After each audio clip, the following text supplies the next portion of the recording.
what? We have a fair amount of people who've already joined in. So let's get started. So welcome everyone to this Placer AI webinar, COVID's retail impact 2 years later. This is a super interesting topic. I think we're in this really interesting place where we're now a certain degree of distance away from the start of the pandemic. And what's fascinating about it is, one, the length of time it's been since we're in this hopefully we're in this post-pandemic period now. And it gives us a lot of time to really look back at what we expected in those early months of the pandemic, even a year in, versus what's actually come about, where we kind of stand on those issues. And we're going to grapple with a bunch of those trends today. We're going to start off, as always, with a super quick introduction to Placer for those of you who are new, just to give you a sense of the type of data you're going to be seeing today. We're then going to dive in to all or many of the major trends that we've seen over the last year or two, to get a sense of what's proven out to be truly lasting, what's been a little bit more temporary, and the reasons why. And then finally, we're going to save some time for Q&A. As always, if you have any questions throughout the webinar, please shoot them over through the Q&A button, which is situated either at the top or bottom of your screen, depending on how you have Zoom configured. So please send those over at any point throughout the conversation. We'll try to get to them either within the flow of the webinar or at the very end. I am thrilled to be joined today by two amazing guests. Maybe the best indicator of these webinars, how the conversation is going to go on these webinars, is what the prep call is like. And if it's anything like that, it is going to be a ton of fun. Thoroughly excited today. First, Giovanni Scotti, the VP of Real Estate at Luxottica. Gio, thank you so much for being here. Thank you for having me. I look forward to having some fun. And JJ Perino, the founder at 210. JJ, thanks for joining. Pleasure is mine. Excited for this. Yeah, and interesting, JJ, we did this together literally almost to the day a year ago. I think it was early April. So it's super fascinating to kind of see how that conversation has evolved since then. But again, quick intro to Placer. Placer is a location data company. What that means in the simplest terms, people vote with their feet. We're showing you how they vote across the United States to retail locations every single day. We do that by observing a panel of over 30 million devices. Very critically, this is all anonymized aggregate data. So we are GDPR and CCPA compliant. We then analyze that data with machine learning and AI algorithms in order to make estimations on visits to retail locations throughout the country. We then present that data in a range of different reports within our platform on everything from true trade areas, the customer journey, void analysis, traffic routes, and a whole lot more. If anyone is interested or new to Placer, we have a section on our website called The Square that is home to our free tools. We also have a free version of our premium product at placer.ai. So please check that out if you're interested. And now to the reason we kind of all joined today, the content itself. And so I want to start with a little bit of context, because I think it's necessary, that where we were pre-pandemic, like literally, I don't know how we call this pre-pandemic because it was going on in China, but at least in the US, we weren't really feeling COVID so much yet in early 2020. And the conversation was really centered around this retail apocalypse narrative. Brick and mortar is struggling. Can it be saved? Who knows? And Gio, I want to start with you here. It does feel like there has been this fundamental shift from, again, retail apocalypse to this notion that brick and mortar is actually saving retail. What drove the shift? Why do you think it's important? Well, let me start by just quoting some facts. I think that what happened was meant to happen just based on what happened in the past. So if we look at what happened between 1970 and 2015, the shopping centers GLA, which is gross leasable area, number of shopping centers that were built in the United States, grew at double the rate of the population. So obviously, when you for that amount of years, we are overstored, we're over retailed. So there were a lot of headlines that we saw specifically pre-COVID and then during COVID that everything was coming to an end, brick and mortar was dead. But in actuality, brick and mortar continued to be the driver for sales. It's still accounting for 80% of sales. Yes, e-commerce was growing at a nice rapid pace, but what it kind of did was it forced an evolution of retail. It forced a reset of the retail landscape where we saw some chains, perhaps like a Sears, that was probably meant to go out, that went out. And we've had several thousands of store closures, but those were also fueled by new injection of retail that came into it. So it kind of forced the retails that were existing to reinvent themselves. So to sustain growth and to address the new consumer demands, because at the center of everything is always about the consumer. So that retail became closer to that what the consumer ask was. So a lot of negative press regarding brick and mortar, but brick and mortar is here to stay. I don't think it's never really gone anywhere. But what happened was we can't not acknowledge the fact that there's been a shift, and that shift is continuing. And what the pandemic did is just compress that timeline. So what was meant to happen probably in the next 5 years, we've seen it compressed in 18 months. That's super interesting. I think kind of one of the elements you're really touching on in a powerful way is this a shifting, I'd say more nuanced understanding of how these things fit and how they fit together. And JJ, I wanted to ask you, when you think about this more sophisticated view of retail, of e-commerce growth, of the challenges that brick and mortar was facing, how does it change the way you view kind of retail's longer term focus from a brick and mortar perspective? Yeah, it's interesting. So, like you said, it was retail apocalypse and now it's retail savior. And so if we sort of go back to the retail apocalypse time, retail was extraordinarily difficult then. Like even in pre-pandemic times, it was incredibly challenging to be good at retail, and everyone was trying to test different things. And then, the pandemic hits, come out of the pandemic, open back up, and then you've got crime increases, you've got labor costs, you've got CapEx costs going up, you've got consumers in different places than they were before, or very little international tourism or people moving around in general. And so it sort of scorched earth. It burnt everything down. And retailers of all sizes and shapes had no choice but to innovate. So this forced innovation is what gives me an incredibly optimistic perspective on the future of retail. I think honestly, and I don't mean this to sound crass in any way, I think what we've experienced is healthy for the retail sector in the last couple of years. I know it's been incredibly difficult and there's been a lot of challenge in it, but the innovation was desperately needed. And so then, fast forward to, okay, where are we at today? Yeah, we've got all these micro or macro level headwinds, but there's a ton of positivity happening in the retail industry. So if you look historically, pre-pandemic, retail was growing sales at about 3.5% to 4.5% every year, right? That's actually a pretty good clip. And some of that was e-com, but at the time, e-com was maybe 10, 15%. So what's happened since then? Well, instead of 7 or 8% over 2 years, we're now up 21% over 2-year period in retail sales.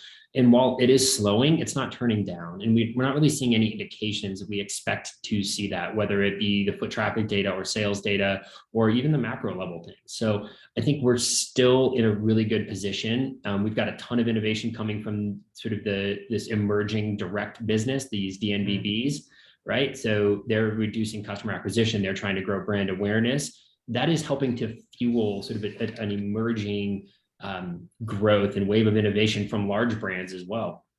So we're still missing international tourists. We still don't know what return to work means. We still are in the wave of this retail innovation. So now is like the premier time, I think, to have the best data, the right strategy, be focused on who these retailers are. And if we're doing that, I think the future of brick and mortar is really quite strong. Yeah, I agree. And I think a lot of it actually does relate to that kind of, and we're going to talk about this a little bit later on, but to that kind of direct, I think we give a lot of credit to digitally native brands. We don't give enough credit to, brands I know you guys love, folks like Nike and Lululemon, and those who, though we don't think of, they're not digitally native, they are direct to consumer kings. Like they are really paving a lot of the successes happening in these channels. I think it's having a huge impact. It's something we're going to discuss a little bit later, but I want to start, and JJ, you mentioned this, I'll start with you here. Flexible work, that hybrid model. When we think about things that have changed and seem like, oh, that changes forever, this shift to flexible work as a kind of a norm, like this is what many people expect. Why do you think this shift is so significant? And do you think it has long-term staying power? Well, I'll answer the second question first, and it's yes, it's absolute. I think we are we're not going to go back to everyone in the office 5 days a week. I just don't think it's going to happen. I think even if you look at the companies that are thriving right now in this environment, they're really embracing this flexible or hybrid work environment. You mentioned Nike, very much wanted everyone back on campus, recently announced they're going to have much more of a hybrid policy, even though they are taking a lot of people back on campus. And they cited attrition and talent recruitment.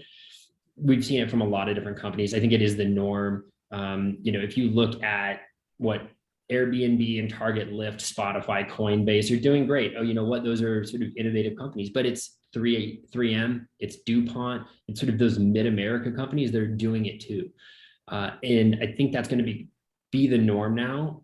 It's a lesson that companies are learning, that retailers had to learn to survive. And that is your consumer decides. You have to let them decide. So now it's happening in the corporate offices, not just in retail stores. So yeah, is it going to stick around? For sure. It's here to stay. It's going to look different in different parts of the country and in different sectors, but the concept is here, and that concept will have a significant impact on retail. And I think it's actually a really positive one, because in that spirit of driving innovation, what it's allowed these retailers to do is sort of open up their perspectives as what they view as their marketplace strategy. It's getting them closer to the consumer in more ways. Hyperlocal no longer just means I'm going to put a store in a dense area. It means I'm going to go to where the consumer is. And that could be suburban Houston, or that could be in dense New Jersey. But that definition allows new entry points. And what it creates is it's not easy to build a center, build a property, and build a store, right? Those are long-term investments, and those investments will shift consumer behavior, and that shift will be sticky, and it creates opportunities for new brands. So you're seeing Allbirds and Parachute and Goriana, whoever it is, enter these more close to home markets. But you're also seeing Macy's and Nike and others innovate and reestablish themselves in those suburban or neighborhood type of locations. Everyone's getting closer to the consumers to meet them where they are. That is a healthy move, because it sort of breaks down what Gio was saying earlier, where we just had way too much retail space and you counted on everyone to come to you. Now we're going to the consumers. It's a healthy shift. I mean, it's a great way of looking at it. I think, Gio, does it change the way you look at urban areas? I mean, I think one of the things that, spoiler alert, this is something that we discussed on the prep call that to me was really jarring, because I realized how overly simplistic I had been of like looking at this urban suburban divide, but not necessarily viewing the urban environment almost as like a monolith and not as the sum of all these very differentiated parts. And so with that, how is the view of the urban environment overall changing?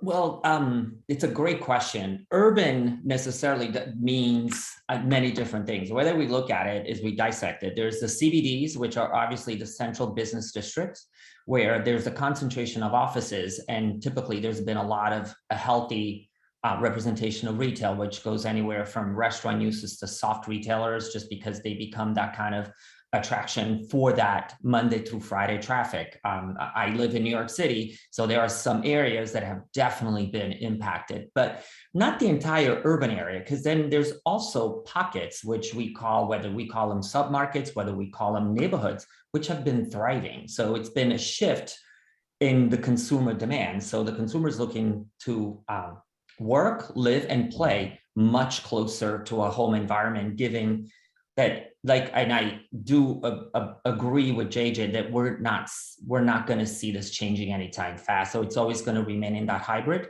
So our focus remains not only within, so that urban area kind of extends now to neighborhoods, where it's like really more of a neighborhood. So we've seen healthy increases in productivity, foot traffic, and so forth in those areas.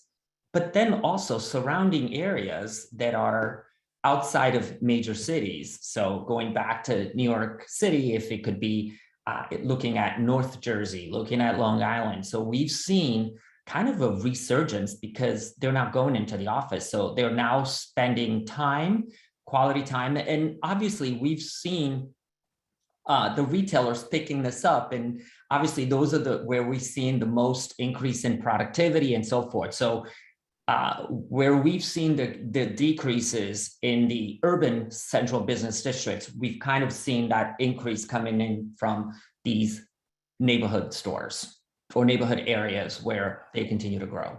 It's super interesting, and I want to hit on that because it leads very nicely into like the next topic.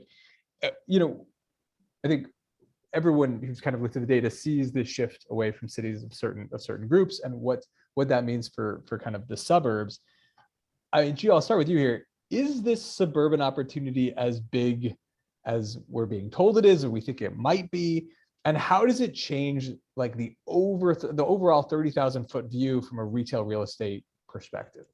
Yeah, I do think it is as big, and it's basically the different choices that are offered when you are expanding, and when it's in these suburban areas that are already densely populated. It's just a shift on how the consumer is spending the time. So perhaps not going into there, and we're seeing most of these, and they can. We see different variations. We've seen through lifestyle centers where we're still seeing a healthy growth in those. They could be grocery anchored, so not necessarily that fashion component, lots of services, but then you're also seeing some of the beauty services and so forth that make that up, or streets that continue to thrive and grow. To take like a Southport Avenue in Chicago as an example. Those are a neighborhood that will continue to expand. So I do think that we will continue to see that, call it suburban, I call it more neighborhoody or even hyper local that JJ mentioned before. We're going to see and we're also seeing concepts like, and JJ mentioned Nordstrom local, the Macy's, where they are going more local, all the same Nike that we talked about before. So there's that embracing that hyper local, which becomes it's the focus for the growth for these companies to address these specific areas, as they're gonna keep coming up on all the retailers' radar screen. Super interesting.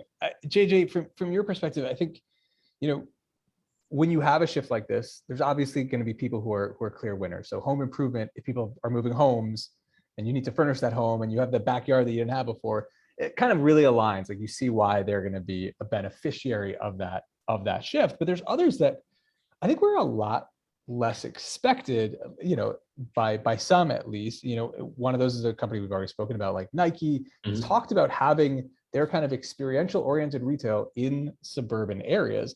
What do you think is driving this push to the suburbs for brands like this with concepts like this? And how do you think retailers should, from an overall perspective, approach opportunities in the suburbs? Yeah, I think it's kind of what we were saying earlier, where it's that changing concept creates opportunities, right? So we're seeing lots of brands. It's not just Nike, it's Adidas, it's Lulu, it's Warby Parker, it's whoever's sort of adapting a model that fits in the suburbs. And I say suburbs, really what we mean is like off mall, outside of major shopping centers, outside of central business or downtown areas, right? So with that context, it's an enormous opportunity because the economics change dramatically. So in a mall or a heavy retail environment, you've got to pay a premium to be there. And so what this allows you, which is even more difficult now when your build cost is up 30 to 60%, labor costs are up. So it's extraordinarily challenging. These alternative formats and environments bring opportunity to brands who are ready to embrace it, who are ready to grow, and who want to take on that challenge, because it creates an enormous amount of runway that wasn't there before. We're talking about Charlotte, Nashville, suburban Austin, Boise, Idaho, Denver, Colorado, in ways that we never were before. And that creates a ton of opportunity. And it's parts of California and, you know, other parts of Texas and Florida as well. But it's these areas in the Northeast where now you look at like Amazon Go, this walkout store, they just opened in Snohomish. It would like far north Seattle, as suburb could possibly be. Well, what are the economics on that? Well, Amazon's not going to open it if the economics don't work. And it can prove that can work in a less dense environment. So if Nike Live and Amazon Go and Adidas and these other brands can enter those and succeed in them, well, what's that runway look like? Now, instead of maybe 100 stores, and we see a lot of retailers with kind of 50 to 150 stores, that growth trajectory now can be a lot bigger because you've expanded your opportunities. So I think it's that, you know, the old adage, retail follows rooftops. It just takes on an entirely new meaning to where you actually need a little less rooftops or a little bigger rooftops, you know. But you got to be real clear that there's a bifurcation. You know, I try not to speak on this in just like totally absolute terms, that there is still an amazing opportunity in top tier shopping centers, right? Ethan, I feel like I heard you speak about this recently on a podcast, and like that definition of a top tier can be a little bit loose. But if you look at where there's great traffic, great sales, great customers, great tenants, and landlords are doing their jobs, you've got still just incredible sales coming out of those. So it's not like the Leap brands and Faraday and Marine Layer and Warby are just rushing to the suburbs and forgetting about these dense areas, guys. Not the case. It's both. And that's what's so great about it, is it's both. It creates an opportunity to do, you know, to go to Atlanta and to do Lenox, but also to go up to do Avalon, because Lenox is still 35% below COVID, but Avalon's flat. The same is true San Francisco Center of Broadway Plaza, right? It opens up new doors in new markets and new trade zones that maybe you weren't looking at before. So let's not write off all of these downtown cores just yet. The great news for retail, why I'm bullish, is it's both. I absolutely agree with that point. I think it's a really, really important one. Of whenever there's a change, even, I mean, again, I think the pandemic's a wonderful example of this. There was a really negative element for a lot of retail for a fairly extended period, but it did come with all these other opportunities that came along with it. If some retailers are saying, I have an opportunity in the suburbs, and, you know, are less focused on areas in like highly dense, you know, business districts, someone's going to figure out a way to take advantage of that opportunity as well. And I think it's about understanding who's your customer, what do you want to achieve with each location. I think one of the biggest things that, you know, we saw this with Albertsons recently, this idea of the media network, the store as a media network.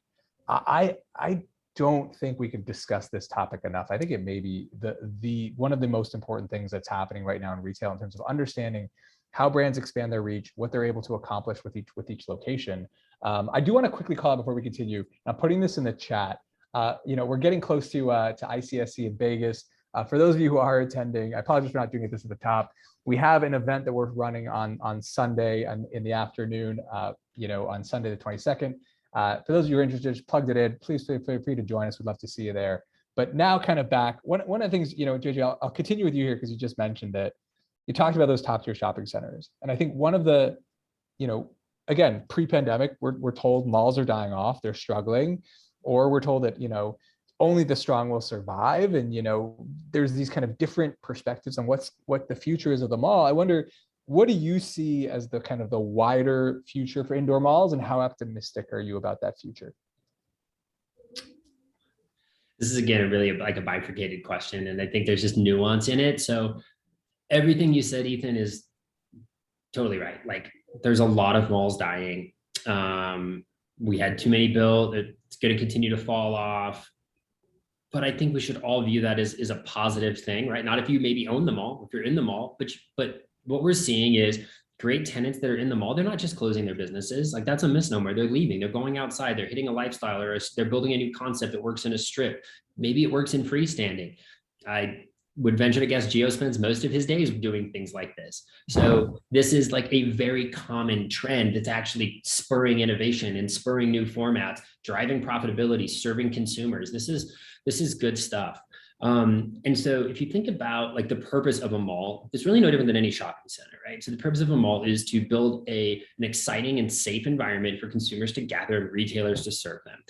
And that's really the purpose of what a landlord should be doing. And if they're doing that, if they're building it the right way, if they're building it in the right place, and they're really focused on serving the consumer, then the retailers will come. And there's a lot of those. Like Scottsdale Fashion Square, guys, their traffic is up from pre-COVID. That is an enclosed mall in the desert, right? And there's a handful of those.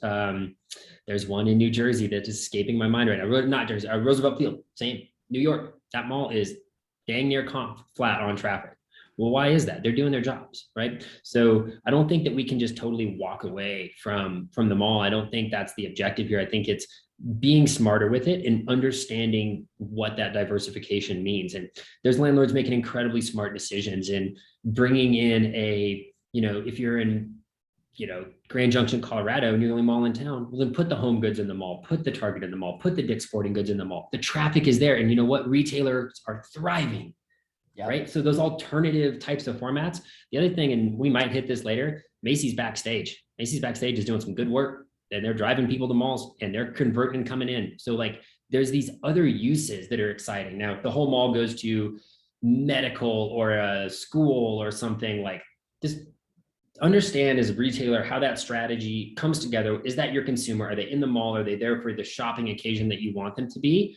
And you'll see that there is definitely opportunity still in malls. So we're going to lose some more, but long term, it's going to be real healthy.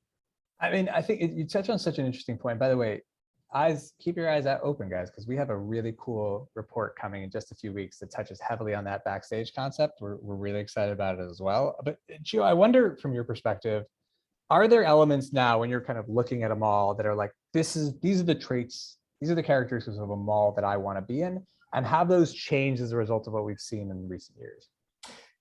Yes. So fundamentally, just to close on what JJ was saying before, it's really more of a consolidation, right? Overbuilt. So some malls will get strong. And one of the examples that I would throw out there is when Nordstrom announced just a couple of years ago that they were consolidating stores. Some of us questioned, wow, they're closing productive stores, but they were doing that to consolidate within the same trade area, where if they were serving the same consumer in two different, by consolidating, it's kind of edit to amplify concept. So it grows. In terms of, I buy yes, there are some malls that they're strong and they will continue to be stronger. And I think that we're going to continue to see, we call them A malls out there. But what are some of the key characteristics?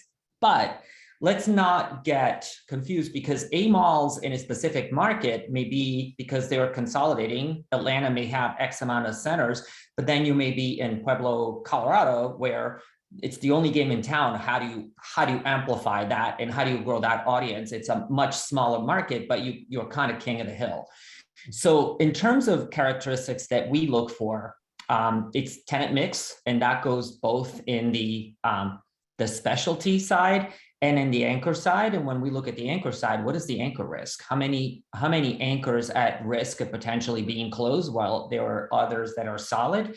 And what is the mall? I think JJ hit on this. What are they doing in terms of service, entertainment? Because the mall is much more. It becomes an experience too. It's not just, you're not just going to the mall. You're trying to keep that consumer there for longer. So you want great restaurants, you want some form of entertainment, and so forth. The productivity is key. What are the sales per square foot? How are the other retailers? What's the critical mass that it's coming there? And obviously one of the, this will be good for you, Ethan, good plug for you, but it's the foot traffic. Foot traffic becomes essential. At times, we may not have access to sales productivity and so forth, depending on how they're published or not published. But foot traffic is another key indicator as to what's driving and what kind of people are going to the center as well. Location, how is it located? What's the competitive position? What are the demographics and the density surrounding the mall as well? Incomes become important, but also the density surrounding it. How far, going back to that concept that they want to be closer, they want to shop much closer.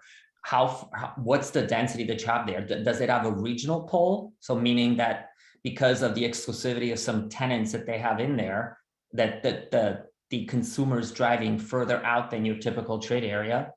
And then also, what is the condition of the center? And most importantly, how committed is the landlord to that property? Meaning, are they reinvesting in the property? And if they are, how are they reinvesting? Is it just an aesthetic? Is it just by investing in bringing the right tenants in there? And by right tenants, what we mean is we're seeing this influx of digital native that bring something different to the table. Are they targeting these centers as well? Because obviously they bring an audience, a different audience to the mall as well. And we're seeing some of these, if not most of these digital native brands, focusing on these properties that have these type of traits that we just described.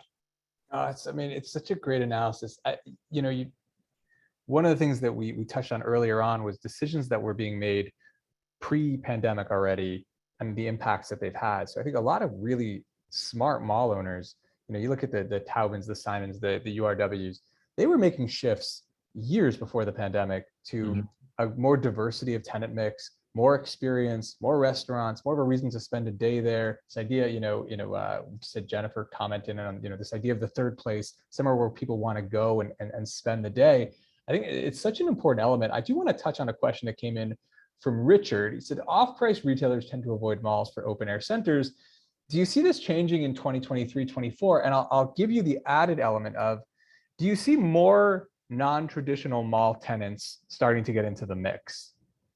I think we've already seen that in a lot. And I think some of the developers like Washington Prime have been very proactive in that, where in some cases, even buying back boxes like Sears boxes and being proactive, not waiting for the shoe to drop, buying them and introducing tenants like Michaels or TJ Maxx, Marshalls, that typically, or even Ulta, would not be typical mall retailers. And sometimes I think they try to open up into the mall, but sometimes even if they don't, to obviously have an opening into the parking lot. And one of the things that we've noticed in those particular centers that the traffic did increase. It brought a different consumer to the mall. Now, can you do it in every mall, USA? No, but there are some where perhaps it makes absolute sense, because might as well just have one conglomerate that kind of dominates the market. I think it just adds to that dominance in the market for that specific asset. So I think that we're going to continue to see that happening.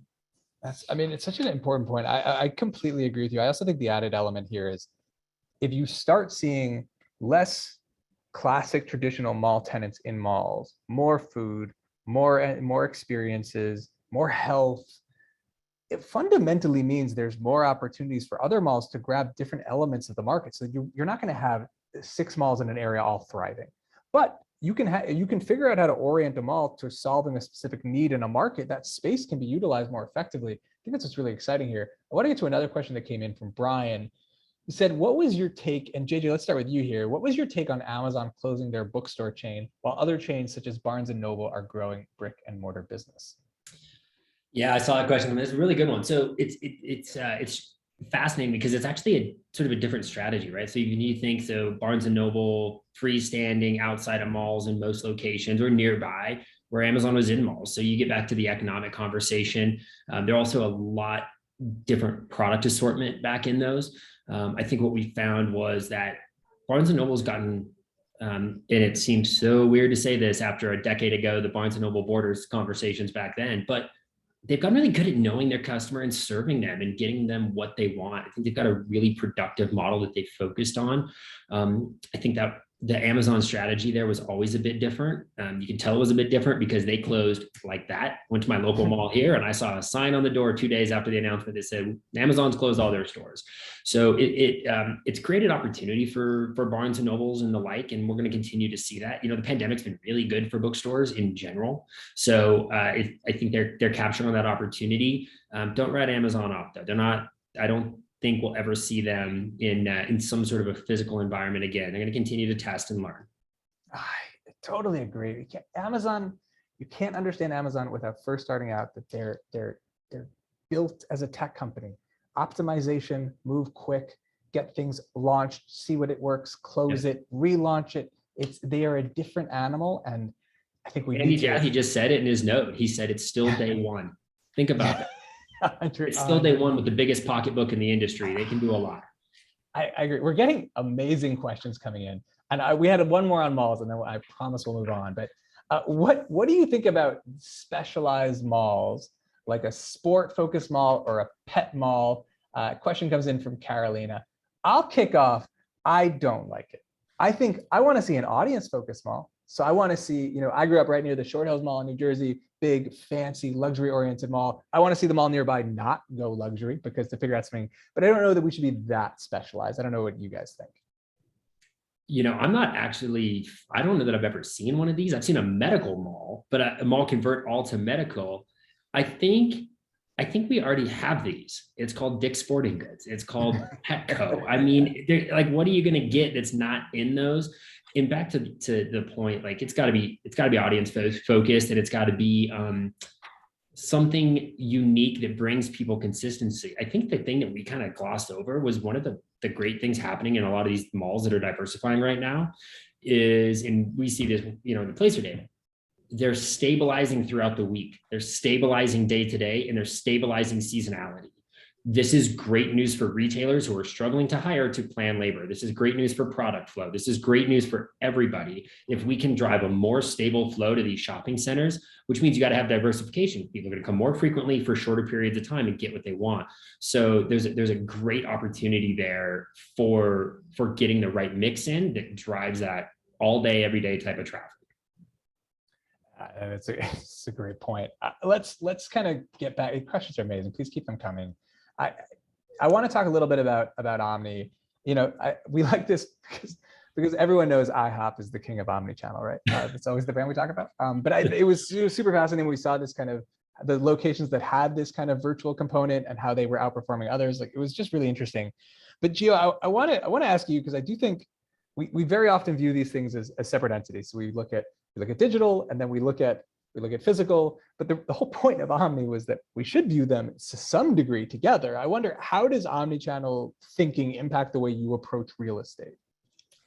Well, it's interesting having the fortune of being at Nike, where I think we were probably at the time the first one to embrace digital first as a strategy, more so than probably before the digital native brands became such a thing. It was always about the fusion between physical and retail. So in terms of the question was on how do we approach real estate with it? I think it's more within the box itself than it's actually the type of real estate, because I think it's about being closer to that consumer, having exposure to data, tells you exactly what the consumer expectations are and where they live. And how do you make it create into the box? What kind of experiences are they looking for when they come in? And how does it become a seamless experience from the digital piece to the physical piece? Do they also become, we've seen a lot of this, and I think a lot of, for some of our landlords friends that may be connected, one of their biggest threat is the fact that are these going to become, are the brick and mortar stores going to become warehouses to become these distribution centers, right, for these retailers? And there are some that I believe are very sophisticated and understand the value, because obviously even that drives traffic to a center. If I may be going to pick up or maybe even making a return, but I'm making a visit to your center, and as a result, I may buy something, or I may be something else. I may visit another store and come to a center that I never come before. So I think it's just how the retailer leverages that data and how seamless the experience becomes for the consumer. The easier it is for the consumer to act, to have a seamless journey, I think that's when we create success. Okay, I agree with everything you just said. JJ, from your perspective, I think one of the things that's fascinated me most about how we view omnichannel is how strangely oriented it was at first, where it was like omnichannel was essentially every digital complement to physical. And then now it does feel like we're swinging back in this direction of, like, even like Gio mentioned, viewing the store as a distribution center, which is a really interesting concept. I mean, how do you think our understanding of omnichannel has changed, and how do you see that focus evolving moving forward? I think it's actually shifted a lot. Like Gio mentioned, like Nike back in the day, there was sort of a separation between stores and online, and now we see it connected, and you see that in a lot of stores as well. I'll be honest, I did not know what IHOP virtual brand locations were, so I had to refer to my friends at Google there for that one. And look, it's actually a fascinating trend in restaurants that brings us to an understanding of omnichannel in retail. So you've got restaurants, they're closed down, everyone's doing pickup, takeout. That is now the expectation. So now the consumer expectation is that you've got an easy way to online order. I can do it from my phone, and I can either pick it up or you can bring it to me. And it's all going to be pretty quick and seamless, and my order is going to be correct.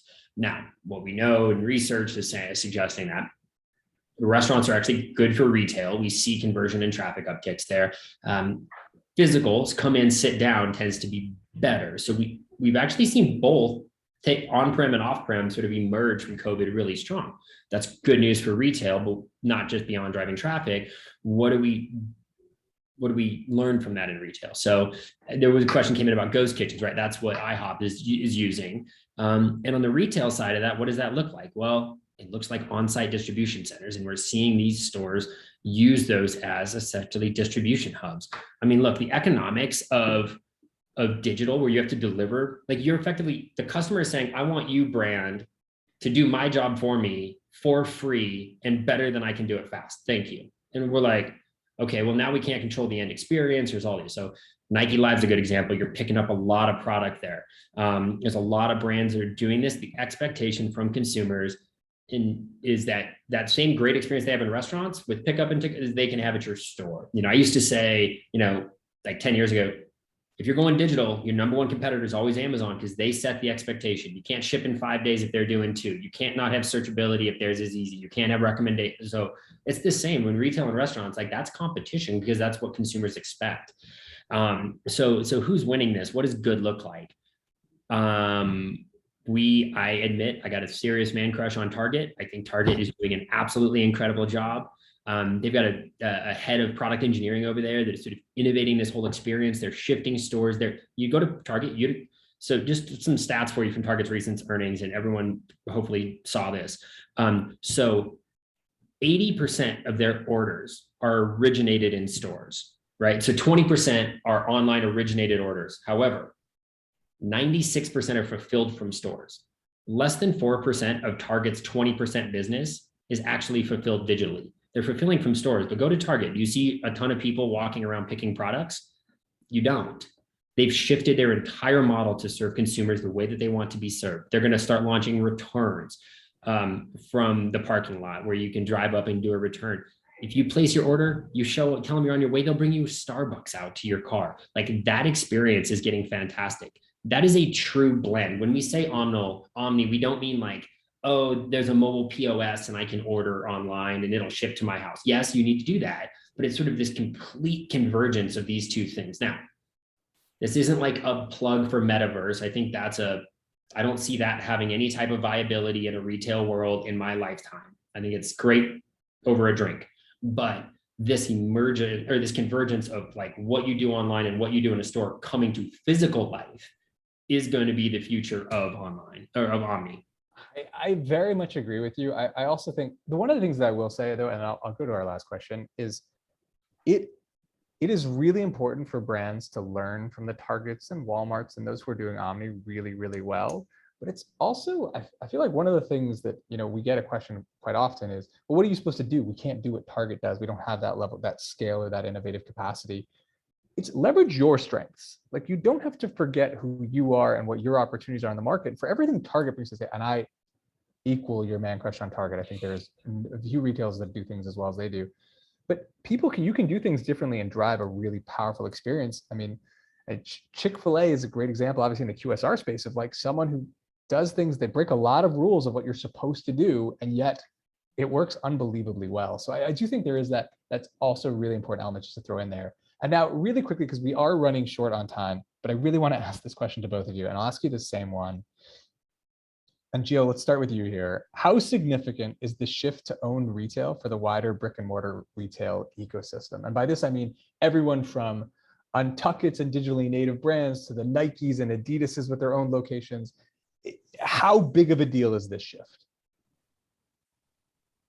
I think it's big. I think in order to the shift to brick and mortar, when you look at even companies like Warby Parker or others out there, that they obviously, when their growth has reached kind of a saturation point on the online, in order to continue to grow, they need that experience to test that channel, the brick and mortar channels. And I think we continue to see most of the, if not all, digital native brands are going into a brick and mortar strategy. You need to do that. It'll be at times even less expensive than continue the business online. And you also reach a wider audience. And there's nothing like an experience that you can have in the store where you can live, breathe, touch, and feel the product. And that applies to any type of product that there is. Having visited a bunch of digitally native stores lately, I've been touring quite a bit over the last 6 weeks, and having experienced some of the brands that I just had known online, it makes a big difference when you're able to experience it and reach a different audience. Some of these brands I would have never been able to try or to even attempt a purchase. And once that, all it takes is that, because then it's a hook, and then you become, they acquire a new consumer, which typically it would have been harder to reach someone like me. So I do think it's fundamental, but it's also, as we've seen, mature retailers like a Nike continue to leverage that to continue to foster the consumer relationship and to grow it. Yeah, I mean, absolutely. JJ, your thoughts on the same question? I'm going to defer to a question that was actually asked, because I think answering that question is going to answer this. What is the best examples of digital experiences in store that make a difference or add value? The answer is going to be that it varies, but you don't have a chance to even think about an answer to that question if you don't own the endpoint. So the ownership of the endpoint is what gives you the opportunity to even think of that. Like, is it digital screens? No. I mean, they might draw people into the store if your content's hot, but like, that's kind of it. But the ability to own that endpoint and have an interaction and have it be seamless. And whether it's you're at Athleta and they've got 3 things you want and 2 you don't, and it's one swipe of the card, one checkout, your product's there the next day. Like, that's easy and seamless. It's frictionless. And honestly, it's memorable, and that it's like almost forgettable, right? Like, you remember it because you're like, wow, that was so easy, right?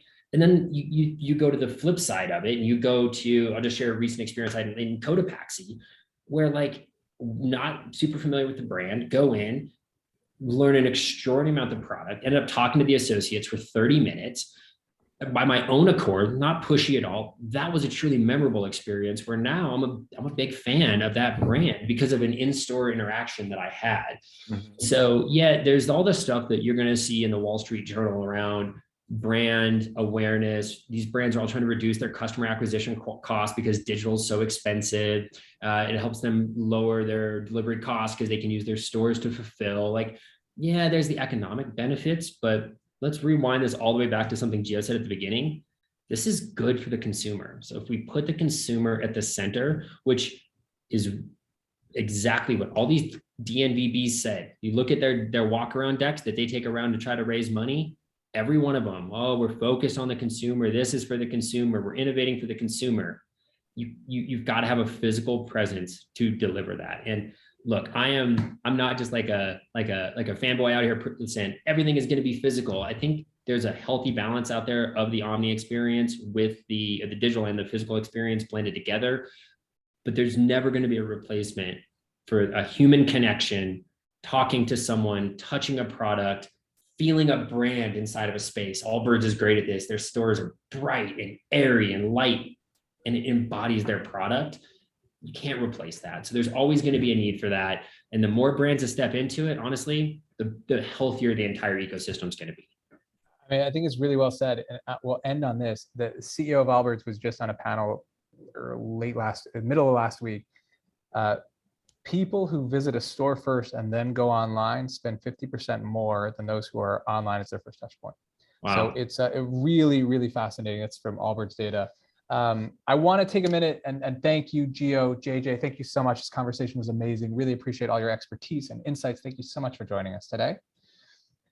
And everyone, thank you so much for being here. Those of you who are going to be, again, those of you from our retail real estate community, come see us in Vegas in a few weeks. We'd love to meet you there. Those of you who are not, come check us out. We'll have another webinar coming in just a few weeks focused on the dining and restaurant space. And everyone have a wonderful rest of the day. And thank you so much for being with us today.